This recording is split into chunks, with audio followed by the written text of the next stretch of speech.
สบายดีทุกคนสำหรับ EP นี้จะเป็น EP พิเศษเนาะบุญฮูจะมาแนะนำทุกคนให้เอากลุ่มขึ้นมาหน้าจอแบบคือบุญฮูเฮ็ดอันนี้จะเป็นกลุ่มที่เฮาเรียนอยู่ปัจจุบันนี้เนาะกลุ่มตัวนี้จะเป็นกลุ่มที่เฮาเรียนอยู่ปัจจุบันคือคอร์สแต่งรูปเกมยิงโฆษณากดเข้าไปจะเป็นแบบนี้เนาะเข้ามาก็จะเห็นหน้ากลุ่มเฮากดกลับมาดูมานี่มันก็จะเป็นแอปต่างๆหน้าแต่นี่จะเป็นกลุ่มเนาะบุญฮูจะพาทุกคนเห็นแบบนี้แหละเพราะบุญฮูมีหลายกลุ่มเนาะอันนี้เป็นคอร์สที่บุญฮูสอนเองเนาะคอร์สที่บุญฮูเรียนจากอาจารย์บุญฮูก็จะมีจะอีกคนละโซนนึงแต่นี่จะเป็นคอร์สเฉพาะบุญฮูสอนก็จะมีนี่แหละต่างๆตามนี้เลยเนาะแล้ววิธีง่ายๆเลยเนาะทุกคนเข้ามากลุ่มก่อนทุกคนอาจจะเข้าผ่านที่ร่วมกับบุญฮูเนาะว่าจะเป็น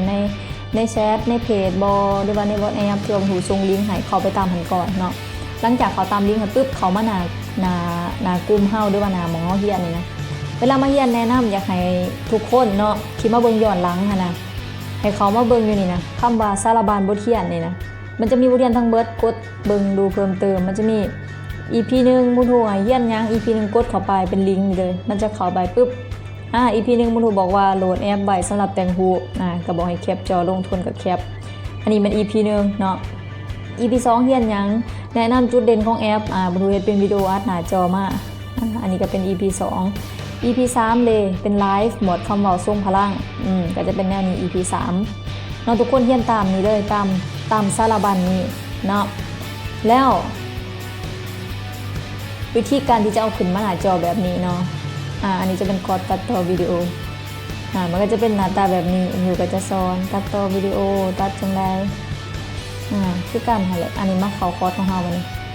เข้ามาตัวนี้เนาะบางคนอีกเทิงสุดขวามือมันจะอาจจะมี3จำเนาะเพราะมันเป็นการนี่กดเข้าไปมองตั้งค่ากลุ่มมานะ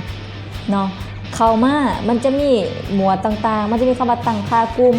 ให้เฮากดคำว่าตั้งค่าของคุณกดเข้าไปตั้งค่าของเฮานะแล้วก็กดคำว่าเพิ่มลงในหน้าจอหลักเท่านี้ทุกคนกดปึ้งแล้วมันก็จะมา